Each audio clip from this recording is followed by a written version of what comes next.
Le Grand Est ayant subi une désindustrialisation massive depuis les années 70 suite à la crise de l'industrie mondiale, les collectivités locales, nationales et encore plus européennes cherchent littéralement à reconvertir les anciens lieux en places touristiques ou à redévelopper des flux de marchandises avec les pays transfrontaliers tels que, par exemple, le Luxembourg.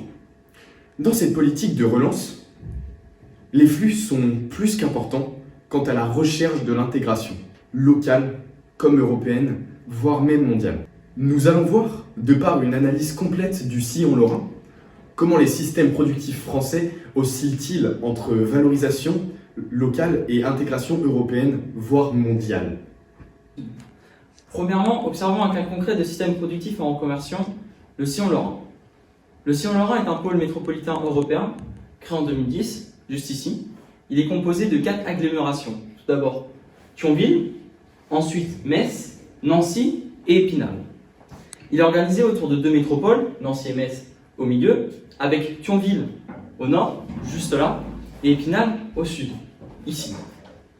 Et aussi grâce à l'adhésion de plusieurs territoires associés tout autour de l'agglomération. On retrouve dans le prolongement des villes beaucoup de zones industrielles, réalisant une grande partie de la production européenne de sidérurgie, juste ici, avec des zones commerciales et tertiaires, environ 3 dans chaque ville, et des centres de recherche et de développement se situant tout autour de l'agglomération et plus précisément près de Metz.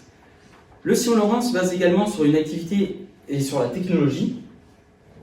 En effet, par exemple, une bibliothèque en ligne a été créée et le label LearnTech, qui est un label français pour désigner les territoires qui sont en progression technologique, et ce label regroupe plus de 2000 entreprises et plus de 60 000 emplois, dont des grandes entreprises technologiques. Deuxièmement, l'espace est mis en valeur.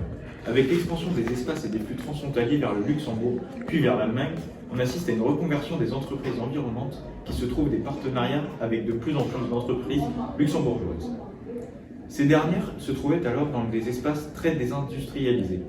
Lors d'un rassemblement entre les entrepreneurs luxembourgeois et les Lorrains, un appel aux dirigeants politiques a été lancé pour accélérer le développement transfrontalier et par conséquent la production de sidérurgie. On assiste à d'autres exemples de reconversion, comme l'ancien complexe sidérurgique d'Amnéville, restructuré en vaste complexe touristique, avec des golfs, un zoo et un parc d'attractions, comme le centre Pompidou de Metz, qui est une branche du centre Pompidou de Paris, ou encore le site d'Exchange, comme ici, reconverti en espace culturel et de loisirs. Le territoire possède aussi une université, l'Université de Lorraine, qui est de 60 000 étudiants aujourd'hui, et le centre Pompidou de Metz, donc c'est ça. Tout cela est possible grâce à de nombreux acteurs comme les élus municipaux et des associations comme LearnTech. Le sillon lorrain se base sur une activité sur la technologie, comme précédemment cité avec le label technologique. Troisièmement, l'espace est intégré à différentes échelles. D'un point de vue national et européen, l'autoroute A31 est surnommée la colonne vertébrale du sillon lorrain. Elle relie toutes les villes du sud vers le nord. On assiste également à l'étalement urbain du Luxembourg vers la France, grâce à ces petites flèches-là. Du côté des pôles dominants, l'influence de l'étalement est cependant limitée par le manque de place, notamment vers le centre de la France ou encore vers l'Est. Pour faciliter les flux, on assiste à des projets de création de nouvelles autoroutes, comme la A31 bis, qui est juste ici, qui vient en fait contourner la A31 qui passe par Nancy, qui précédemment saturait. La ligne de TGV aussi passe par ce sillon lorrain pour exporter les produits industriels qui partent vers les pays de l'Est, donc notamment la Suisse ou encore l'Allemagne. Les navettes quotidiennes pour le Luxembourg sont en forte expansion. En effet, on assiste à environ 10 000 navettes transfrontalières pour le Luxembourg, que ce soit pour des déplacements professionnels ou purement de marchandises, donc comme on le voit avec ces flèches rouges, ou encore plus de 3 000 pour des déplacements intra-sillon lorrain avec les flèches rouges, par exemple de Metz vers Nancy. Pour finir, cet espace est en fort développement transfrontalier. Il possède une connexion internationale avec des aéroports, les principaux se trouvant près de Metz ou encore près de Nancy.